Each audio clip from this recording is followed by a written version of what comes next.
Lo chiami karma, io semplicemente ruota del criceto. Ove nasci muori e poi torni un feto. Voi ci volete in catene, senza voce, senza cuore, ma siamo stelle nel buio, pronti a toglierci tutto questo dolore. Non siamo voi, non siamo numeri nel vostro algoritmo.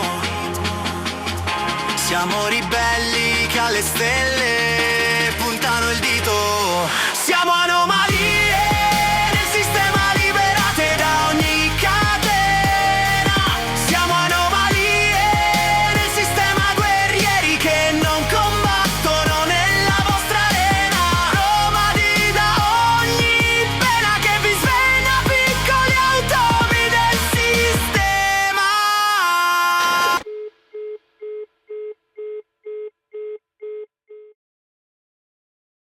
A person who changed my life forever.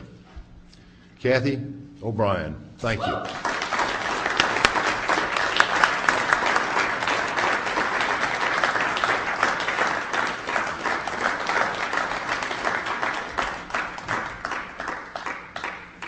I'd like to thank you for coming out here this evening to arm yourselves with comprehensive understanding of mind control, because knowledge is our only defense against mind control. Knowledge is our only defense against it, which is exactly why it's being suppressed under the 1947 National Security Act.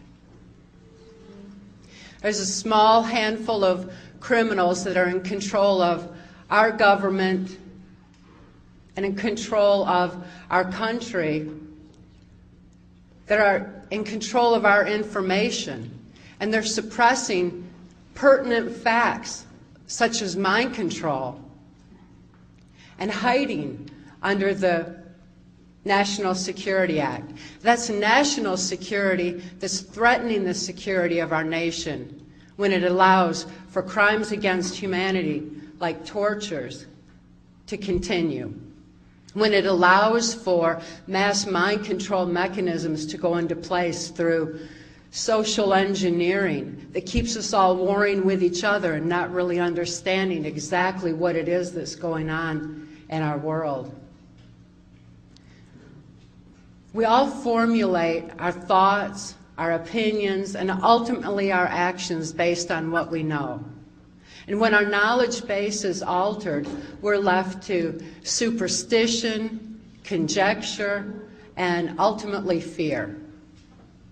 And fear is a strong basis for mind control, whether it's a kind of mind control that is the mass mind control over a whole society, or if it's the kind of absolute robotic mind control that I experienced under MK Ultra on a White House Pentagon level. I feel very fortunate to have recovered from my mind control victimization and to have a clear view of what's actually going on behind the scenes of what Adolf Hitler and George Bush termed a New World Order. It makes perfect sense to me what I'm seeing in society today, and the truth that set me free from the absolute mind control that I experienced can also set you free from any kind of fear that you're experiencing through what is happening in our society and in our world today. It can also free you from any kind of trauma that you've experienced in the past. It can also free you from information control that has left you wondering what in the world is going on today.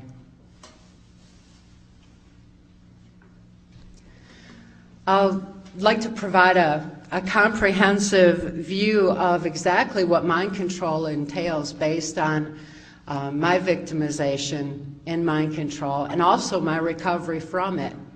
Because the mind-expanding abilities that I gained in my recovery process are abilities that each and every one of you would be able to use to gain a better understanding, to know what's going on in the world, and empower you to make a positive difference in your own lives and in your own walk of life, in your own society, your own family, and affect those that you love as well.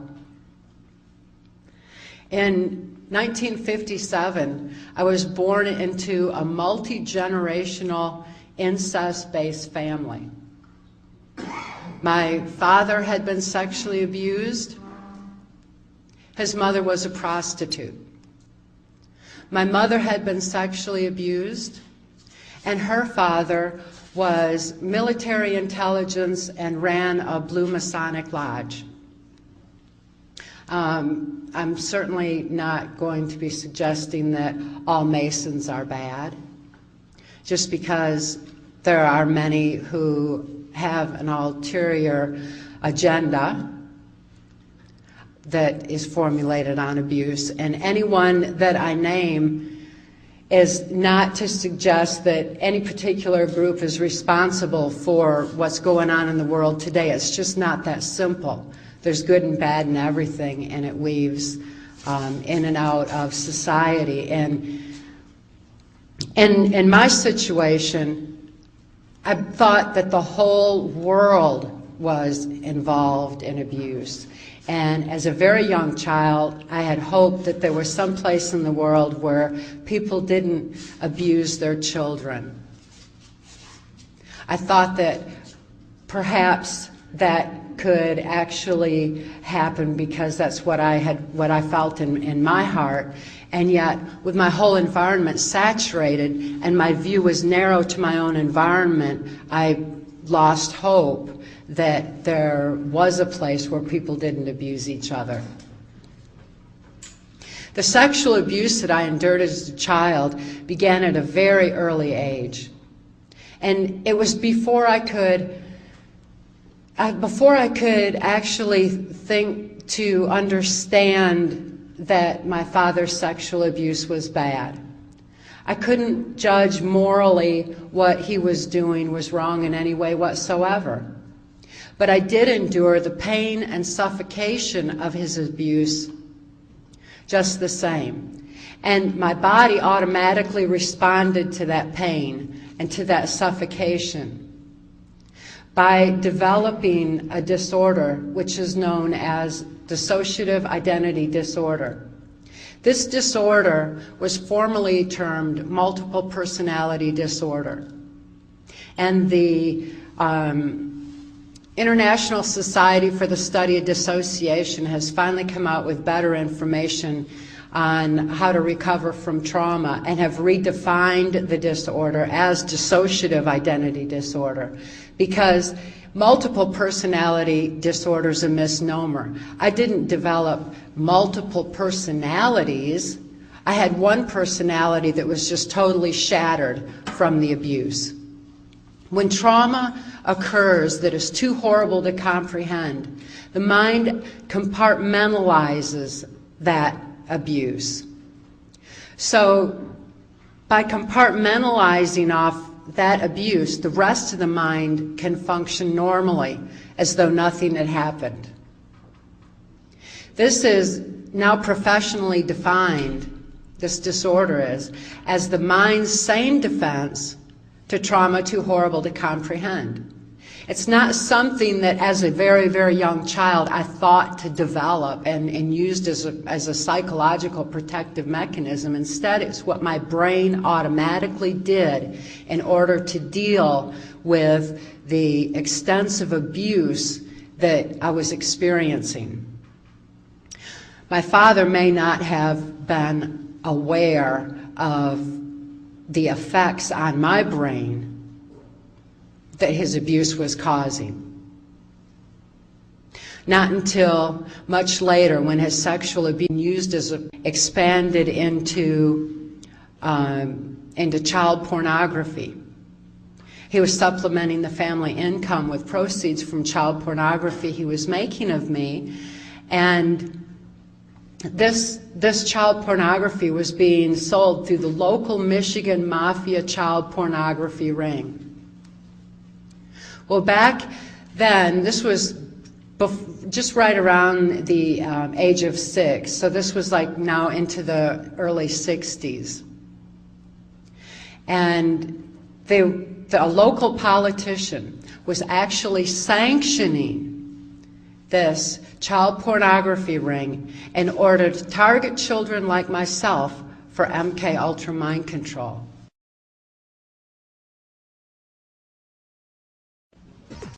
Because it was well known that any child that was so abused to be used in child pornography would be suffering from this dissociative disorder.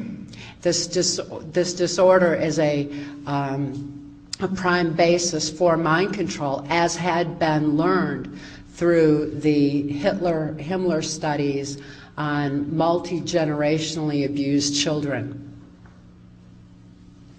In the early 60s, Project Paperclip was in full swing.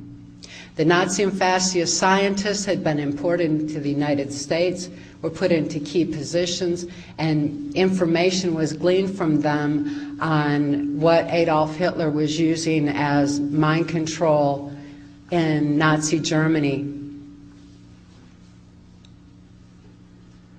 This Project Paperclip that brought the information in was being taken in by the CIA and a criminal faction of the government that was very much interested in how to control the mind of individuals, as well as control the minds of a population more so than had occurred in Nazi Germany, because those people had actually broke free of the Hitler plan with the war, but yet the war was so traumatizing that it still left them unable to think for themselves, to the point where they became socially engineered. So there's a great deal of information that was being brought into this country regarding the effects of trauma on the human mind.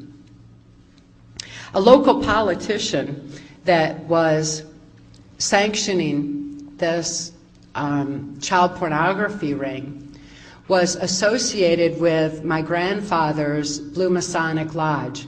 A Blue Masonic Lodge oftentimes has key individuals within a community who are involved in politics, or in this particular case it was quite a criminal faction of politics and businessmen, police officers, and just other local politicians as well.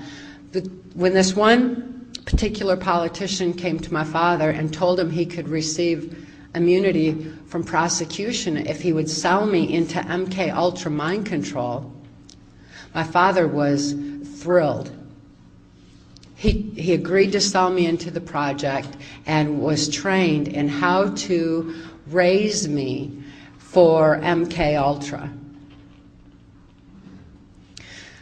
My father was immediately flown to Boston, Massachusetts, where he was given the information on the language of the subconscious, or how to speak to the subconscious mind.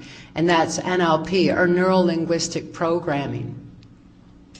Because by that time, the abuse was extensive to the point where when extreme trauma occurs in certain situations, such as like when a person is in an automobile accident, you may have heard stories where they had a near-death experience and it was as though their spirit were above everything and looking down on the event from a high-up position. It's as though the spirit takes flight from the body in order to escape the pain, and there's like an overview of it. And within that overview, very oftentimes after people survive, they can recall very key events that have occurred around their accident, such as other license plate numbers, or maybe even something more on a spiritual level where they feel love energy of someone who is praying. There are many different aspects that people come back and report from this higher up view of when an extreme near-death trauma has occurred to the point where their spirit had left and then reattaches. And when it comes back, there is that photographic memory surrounding the trauma as well. These are natural phenomena that are associated with the human body that was well known by those who were studying MK Ultra mind control. They knew that even though I was compartmentalizing memory of my abuse so that the rest of my mind could function normally as though nothing had happened.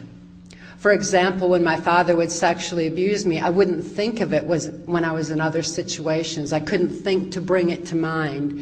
And they thought, what better place to store government secrets than in the brain of someone who can't think to bring that information to mind? And yet at the same time, because of the extreme trauma that was going on, my brain was also photographically recording events surrounding that trauma. So within that compartment of my brain was also a photographic memory. And the government was very much interested in that aspect of the phenomena of the effects of trauma on the human mind. They were also interested in what Mark has mentioned about when a person develops 44 times visual acuity. And I developed that as well. It's as though a person gets eyes in the back of their head. You know, my eyes were wide open. You could see whites all the way around my eyes, just so traumatized. And it's as though I was looking to see the trauma before it came again, before it happened again. And it's kind of like developing eyes in the back of the head. The senses become extremely super heightened, like the way perhaps a blind person would develop better hearing. And since I was not able to consciously comprehend what was happening to me, my senses were increasing dramatically. My hearing was very acute as well. And I could hear things that were going on in the next room because the hearing is heightened to that extent. It's a defense mechanism that automatically goes on in the brain when trauma is occurring.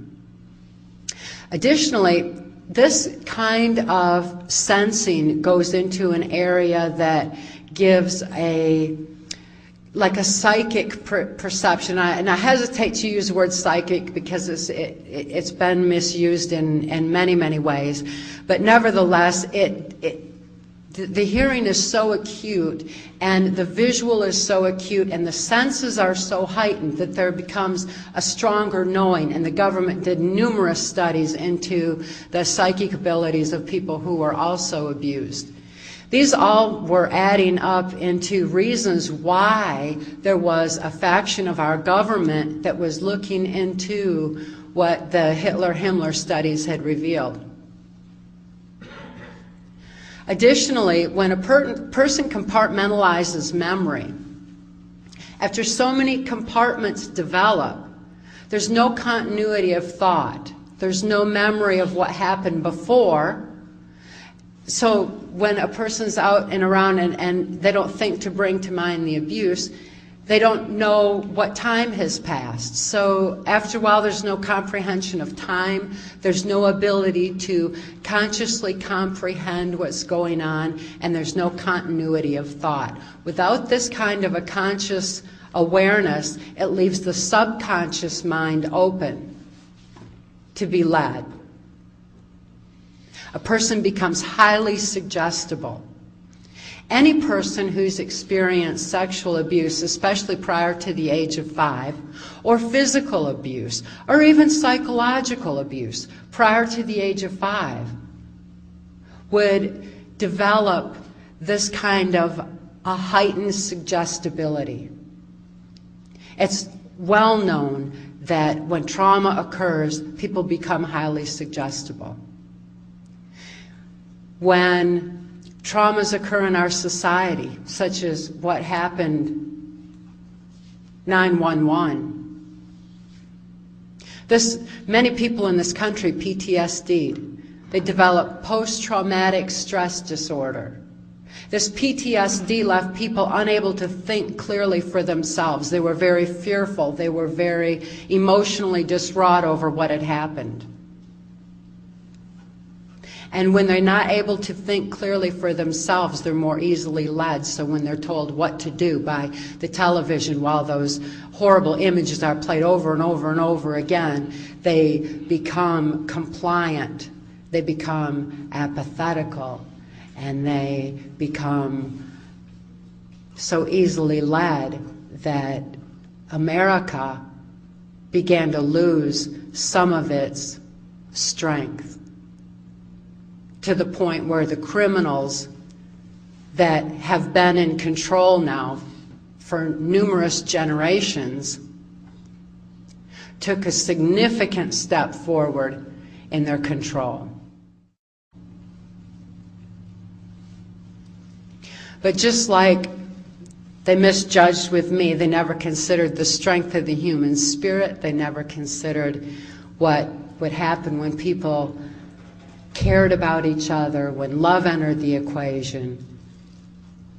And that has caused people to stand, and a lot more people are awake and aware, and it's making a profound difference. It's certainly the cause, ultimately, of my recovery. But they weren't aware of any of those aspects back then. All they knew was exact scientific formula for exactly how to control someone and what happens to the brain when a person is severely traumatized.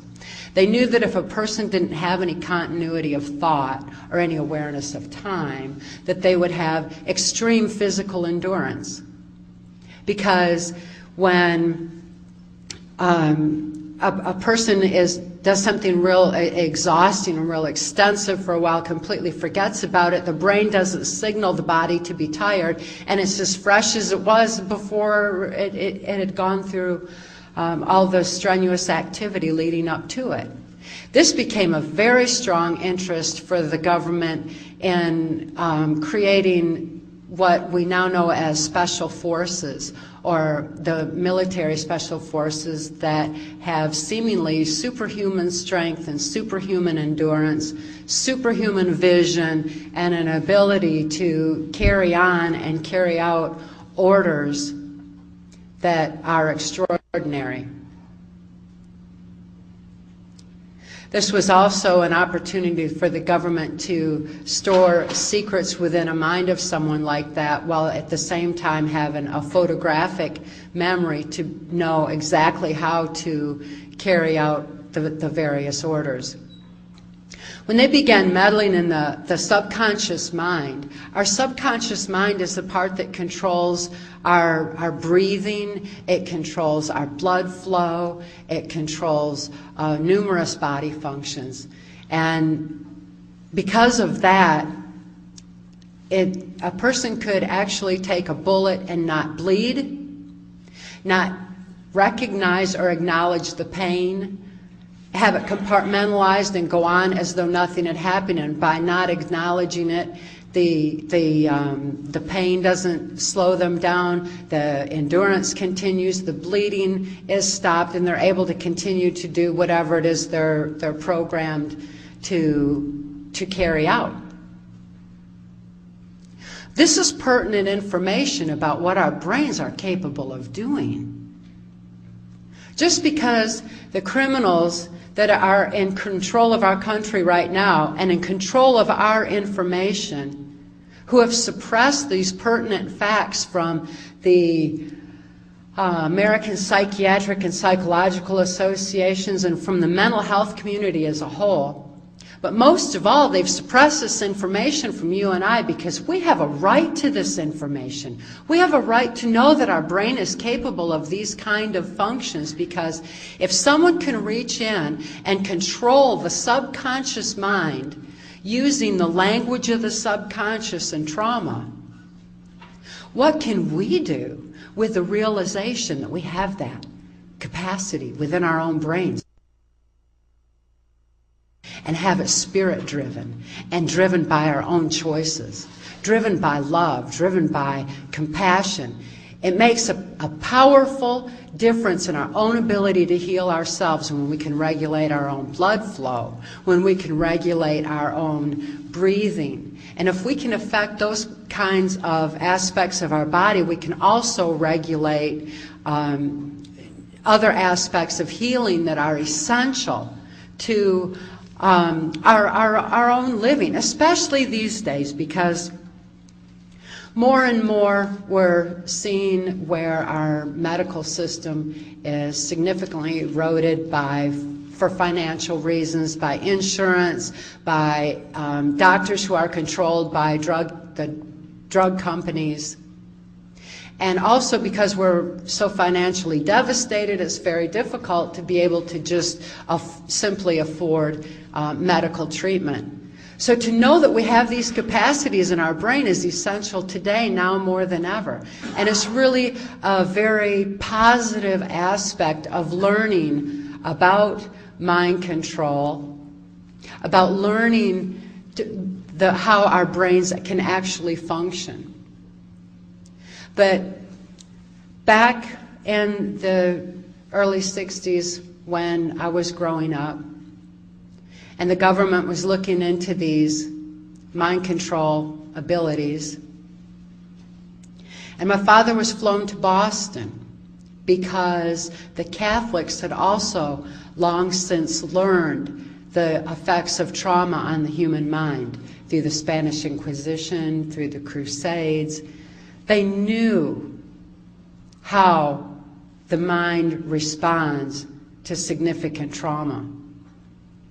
Combining the Hitler-Himmler research with what the Catholics had learned and taking it into a new level through the CIA and through the technological advancements that were beginning to come forth in society. We had television then, which was having a strong impact on people and gave them an ability to implement mass mind control far stronger than Adolf Hitler ever could do.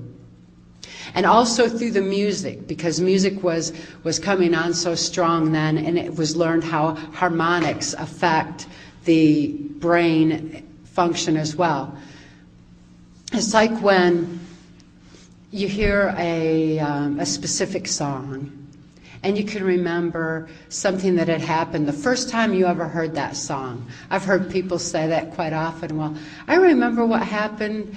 Remember when we were in the car and the song came on, and remember how we fell in love to that song. I mean, people remember certain events with music because the harmonic vibration that affects the neuron pathways of the brain and allows for the song lyrics to go in deeper. So harmonics were coming on real strong as well. My father's role, since he was he only had a 6th grade education, and he earned his living as a worm digger up to that point, and was supplementing the family income with child pornography. He wasn't extremely bright, and yet he had enough intelligence to be able to understand what they were telling him about the way the subconscious mind responds and reacts. Plus, all he had to do was carry out specific orders to make sure that I was in certain places at certain times according to the government specifications. The local politician that had approached my father on selling me into MK Ultra Mind Control was Gerald Ford. This is the same Gerald Ford who went on to become the unelected President of the United States. Gerald Ford's political career escalated significantly, and since I was in MK Ultra Mind Control predominantly under Ford back in those days, then my victimization rose proportionately until I was used on a White House Pentagon level during the Reagan-Bush administration. But nevertheless, Gerald Ford was very much instrumental in bringing mind control not only on an individual basis, but also on a mass mind control level as well, particularly by the time he was in office of president. Consider that Gerald Ford's presidential cabinet included George Bush as head of the CIA, Donald Rumsfeld as Secretary of Defense, Dick Cheney as Secretary of State, Jack Valenti as his press secretary. Of course, many of you know Jack Valenti as head of the Motion Picture Association of America. And he, along with a small handful of corporate. So Jack Valenti's influence was also very strong back in the Ford administration. I name these names so that you can understand who these people are, because they're the same ones over and over and over again. And people have forgotten to connect the dots to realize who these people are. When we get new people in office, consider, where did they come from? Who are they? What did they do? Our new Attorney General was an attorney for Enron. Our new head of the CIA has said that no one is allowed, he has mandated already that no one is allowed to say anything against this administration, the Bush administration that's in right now, or to go against their orders. The new Attorney General, the first thing he did was denounce the Geneva Convention, believing that in these times we should allow for torture. It's not like they haven't all along, it's just they used to do it more secretly before it came out recently.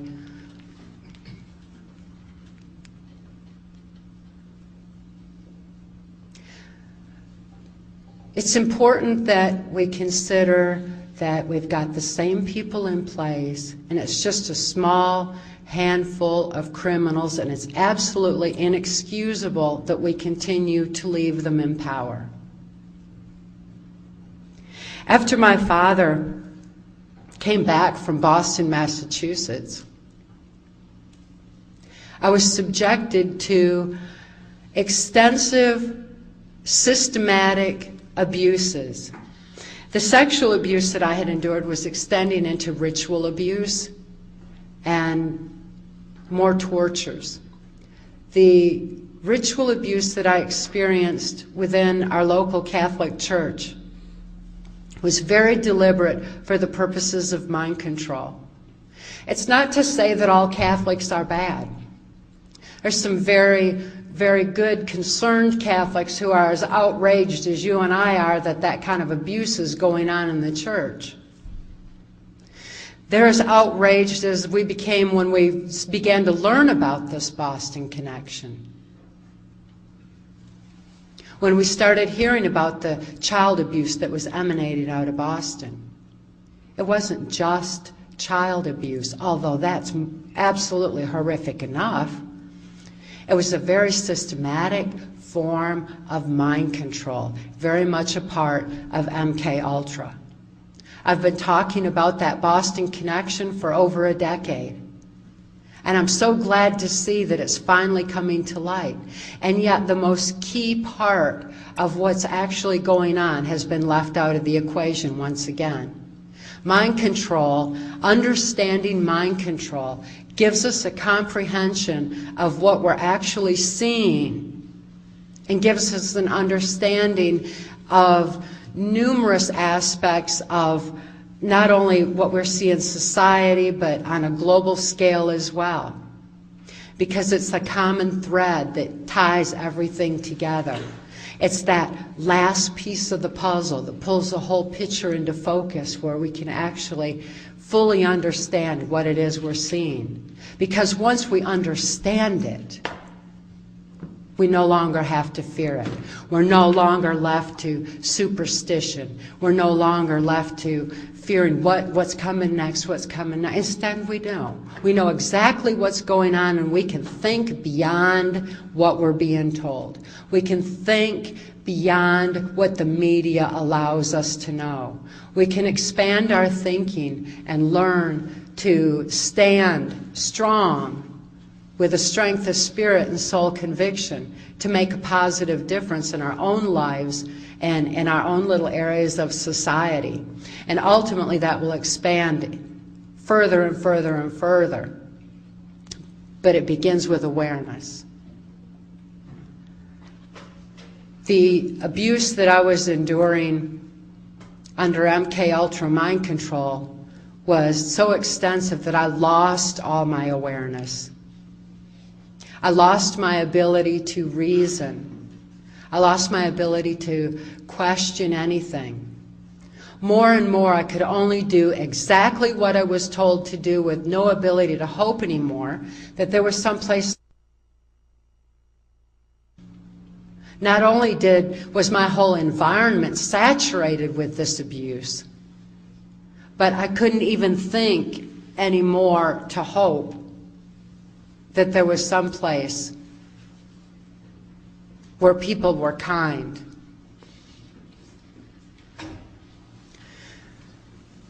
I began losing my ability to think from about the age of 6 on, and it was quite an extensive progression over the next several years. This included going to the governor's mansion in Mackinac Island, Michigan. At that time, George Romney was the governor of Michigan, and he was very much interested in taking a powerful form of mind control gleaned from the Catholics, taken from the CIA and the Hitler-Himmler research, and also into the technological advancements, and put it into his Mormon church.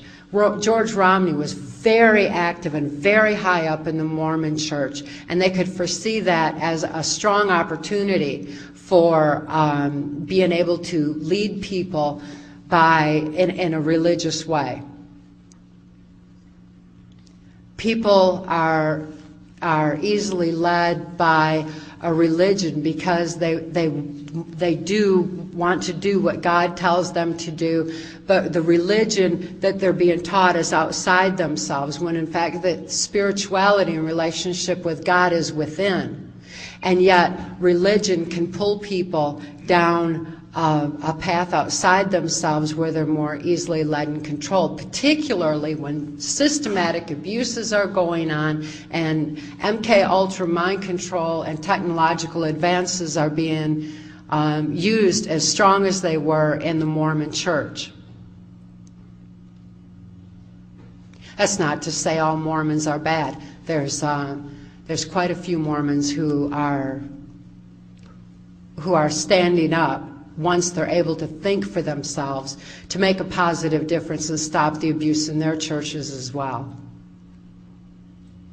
But that's a little bit slower. The devastation wreaked on people within the Mormon church is extensive, and it's very much like the abuses that go on in the Jehovah's Witnesses church that has just come into light, where their mind control is so prevalent there as well.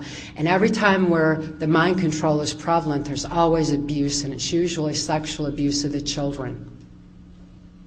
We need to become aware of how people are being led this way.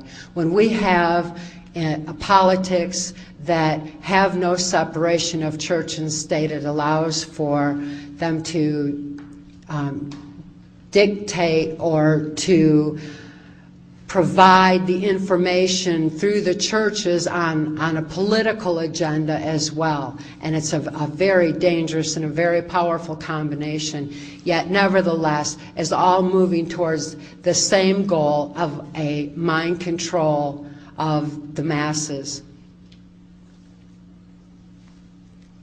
In Mackinac Island, Michigan, I also heard George Romney talk about what is now known as global education, where bringing a form of mind control into the education system and altering the history, and also pumping information into the children's head at a rate to where they lose their ability to discern and to creatively utilize the information, but nevertheless it's just being pumped into their head, especially with the onset of computerization and harmonics coming through the headphones while they're sitting at some of those computers.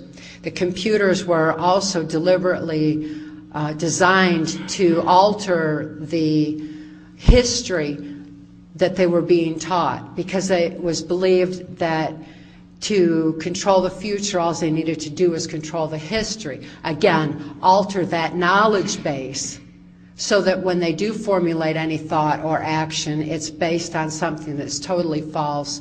Or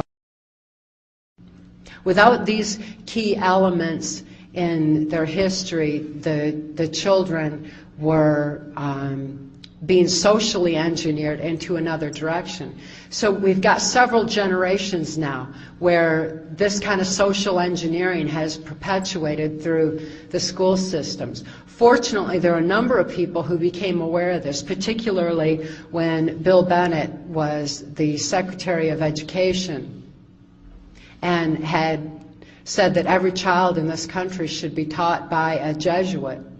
The Jesuits are the intelligence arm of the Vatican, and was very much corrupted into bringing what Adolf Hitler said was a way to mass mind control generations. It was Adolf Hitler who said that if there were any free thinkers left in society, he wasn't concerned because he had control of the minds of the children through the education system. That was something that I heard Bill Bennett quote himself in the application of the global education into the system.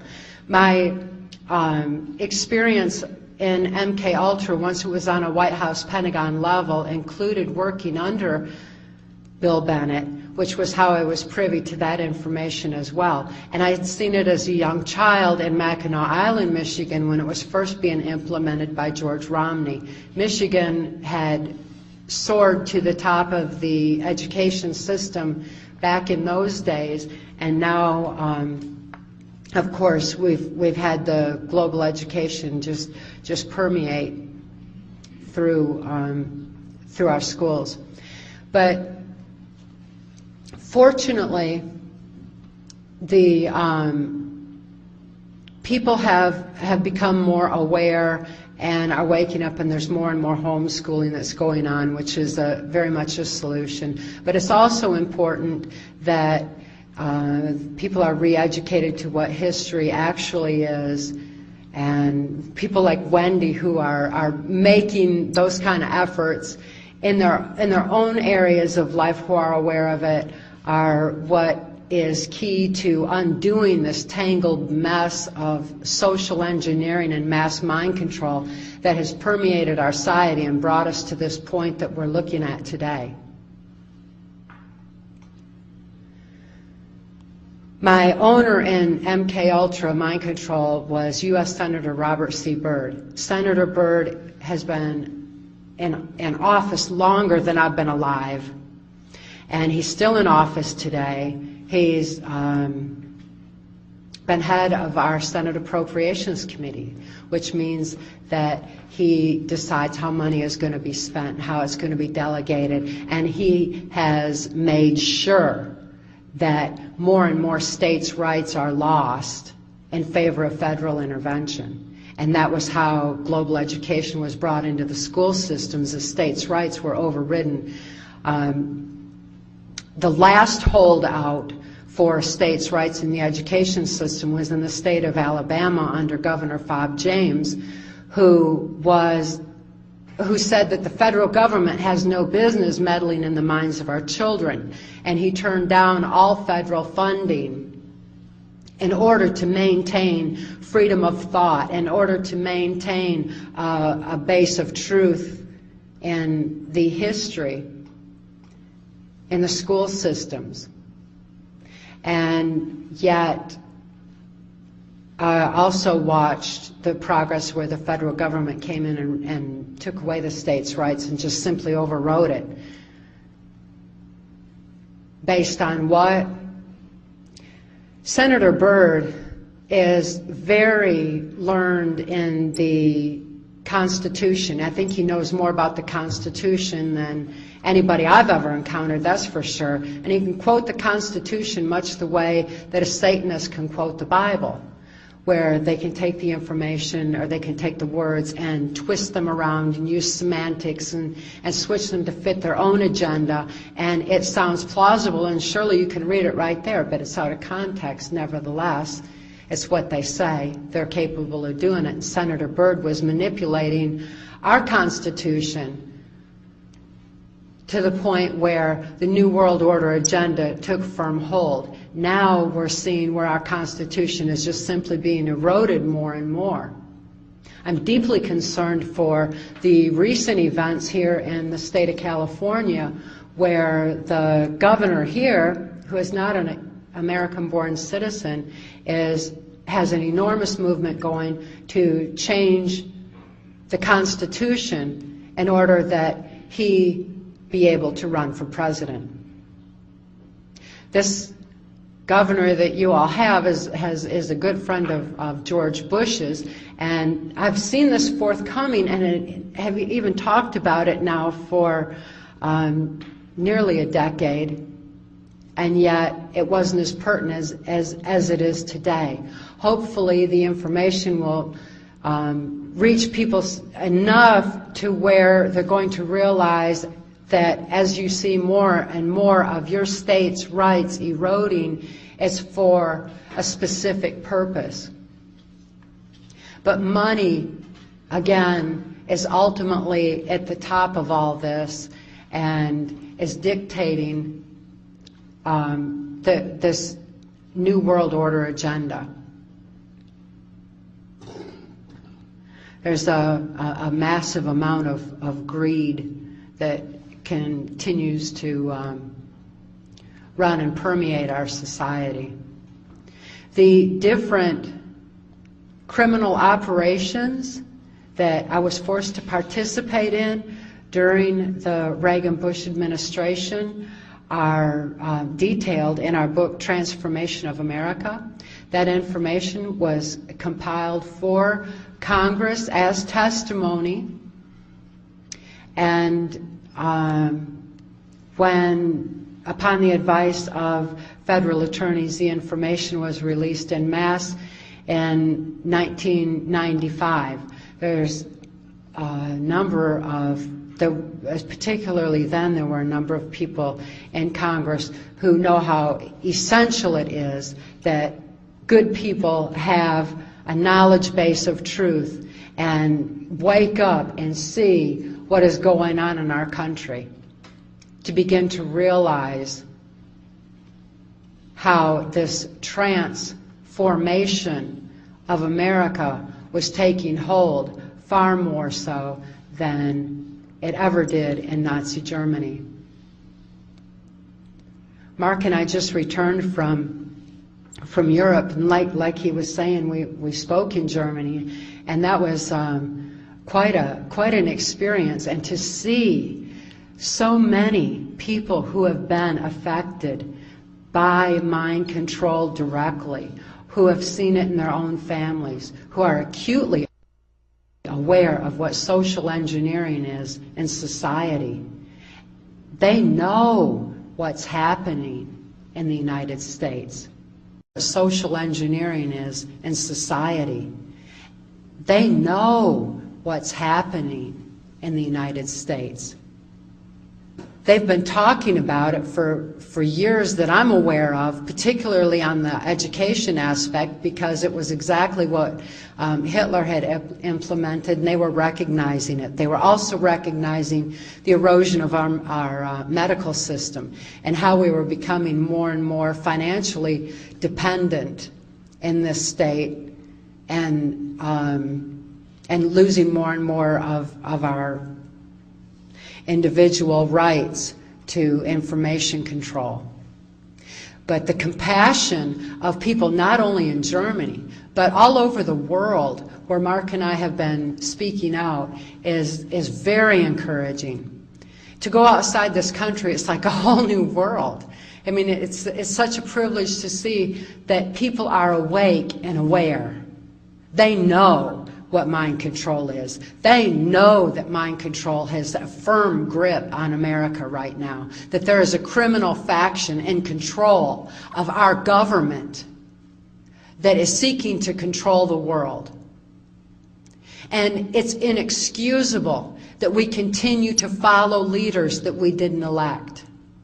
We know that these people that are in place right now weren't elected. They keep taking the elections.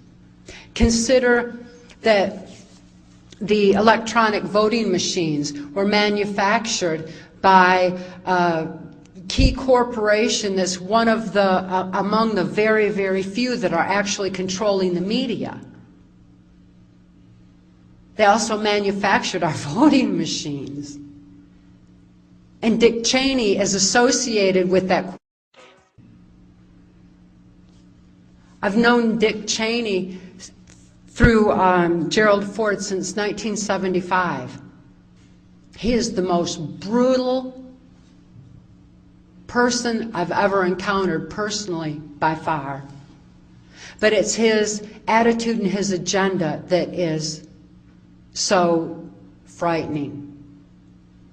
Who we have in position of president is a figurehead, the spokesperson, which is why back during the Reagan-Bush administration, while George Bush and Dick Cheney were running everything from behind the proverbial wizard's curtain or behind the scenes, then Ronald Reagan could be up front and say what they needed him to.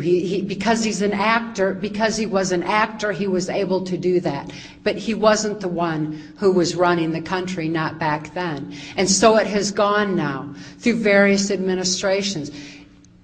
With Bill Clinton, for example, which was, I've known Bill Clinton since 1979 when he was governor of Arkansas, and I knew him through some CIA black ops that were involved in the CIA cocaine operations going through Mena, Arkansas.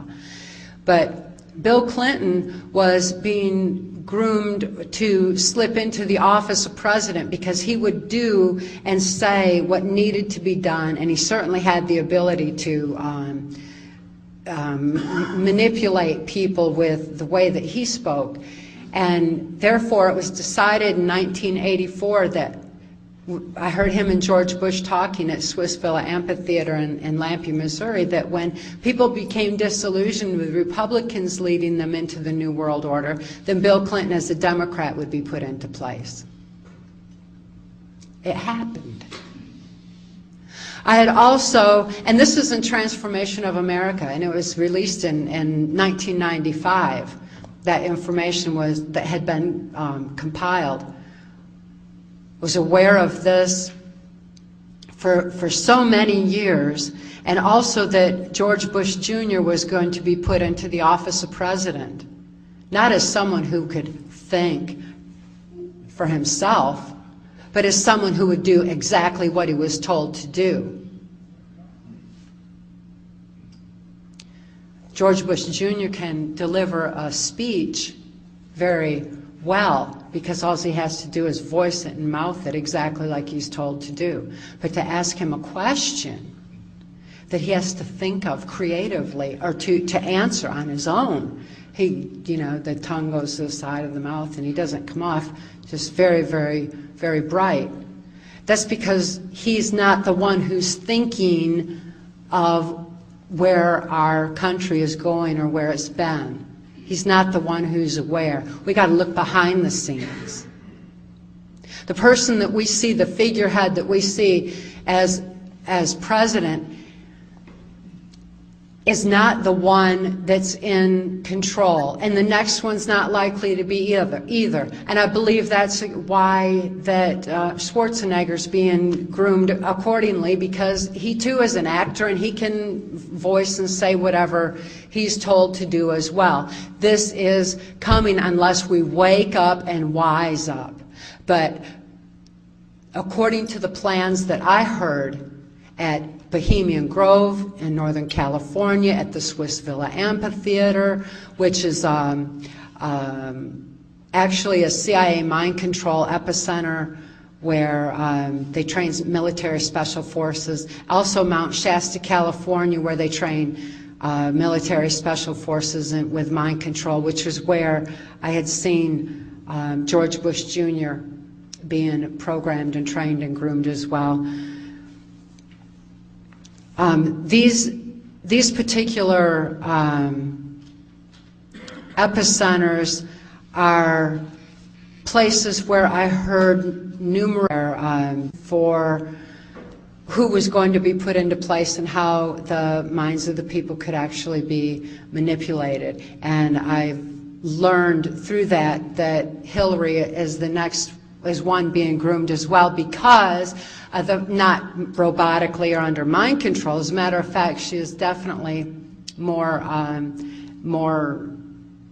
criminally intelligent than Bill Clinton even. But since people in America have been socially engineered to forget the crimes during the Clinton administration and only think of the perversion, diversion, Lewinsky affair, the Hillary being paraded as an illusion of change as a woman is also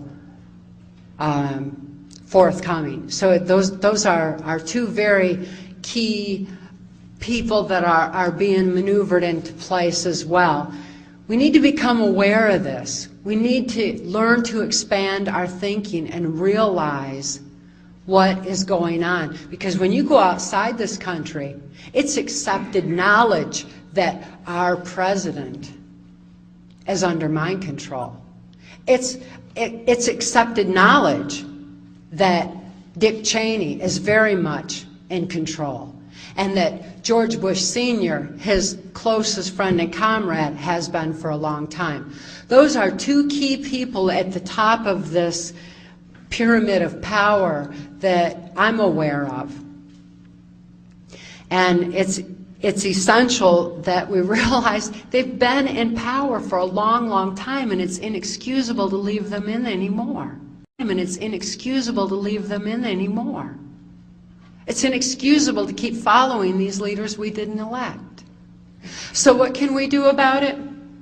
That is very much a motive behind Mark and I releasing our most recent book, Access Denied for Reasons of National Security.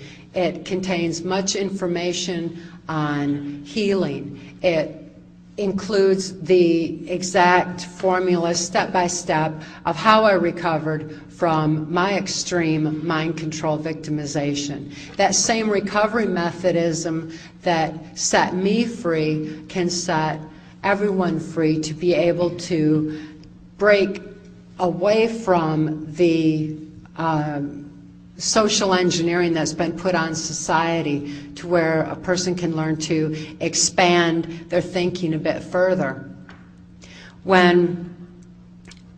After Mark rescued my daughter and I in 1988, and he gave me a formula for deprogramming that I was able to use to deprogram myself. The first thing he did was strap a watch to my wrist and tell me to watch my watch, because I needed to have an awareness of time. With an awareness of time came a conscious awareness, or an ability to begin to monitor my own actions. With awareness came responsibility to follow my own will. But I know from personal experience that without free thought, there's no free will.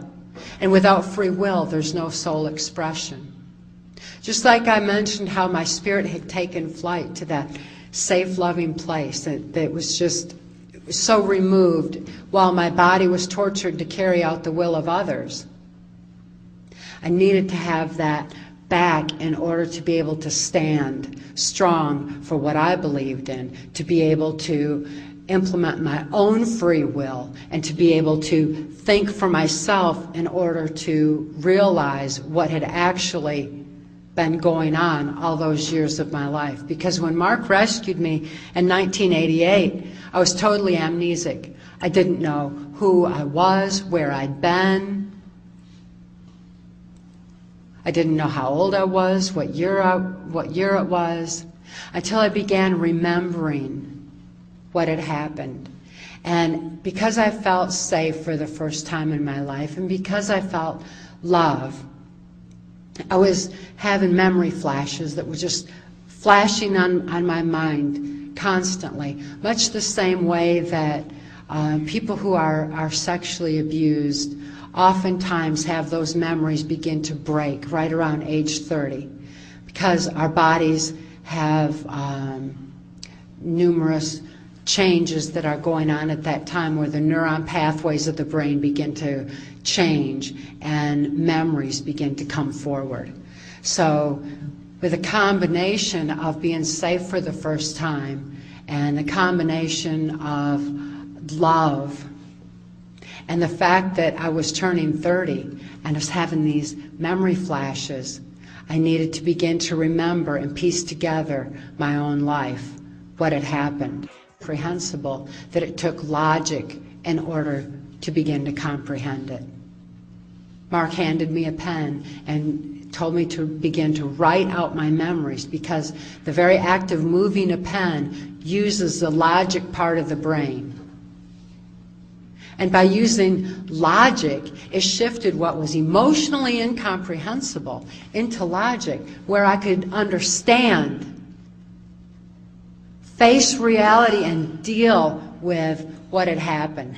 And I began to recover at a rapid rate at that point. As I gained control over my own mind again and had free thought and free will and soul expression, I was strongly motivated to speak out on what I had learned, not out of vengeance, not out of anything negative like that. Negativity is so immobilizing. Instead, it was love for humanity. It was love for my daughter and her need for help. It was compassion. Those were the motives for me to speak out. And yet, as soon as I had deprogrammed, I had been following orders all of my life, and to learn to think for myself beyond what I had been told was a new process. It was really difficult. And thinking was like, it was like my brain would fall off into a black hole, and I just couldn't quite get there to make a decision for myself or to think for myself. And it took brain exercises where I began to expand my thinking, to consider other angles, other possibilities, other perceptions, to look at other aspects in order to begin to learn the truth. And truth is so discernible because of the strength of spirit that I had regained. It's essential that we all gain our strength of spirit in order to be able to grasp the truth. And the same truth that made me free can make anyone free from any level of abuse and any level of misinformation, disinformation, or limited information, so that we can have a firm grasp on what's really going on. With that strength of spirit becomes an ability to have an inner peace. And that inner peace is essential for making a positive difference in our own environment and within our own self. And by having the strength of spirit and peace within, that is the first step towards world peace. How can we have world peace if we don't have any peace within? How can we know truth if we're fearful because we're ignorant? We've got to be able to learn to have our strength of spirit, to trust in the power of love, to grasp the truth, and realize that indeed it is truth that makes us free. So please, I encourage each and every one of you to go out into your own areas of life and among those that you love in your own families and raise that awareness and give them that thread of truth and give it with love, because love is the most powerful force in the universe, and it empowers people to have the strength of spirit to stand and make a positive difference for all of us. We need it today. Thank you.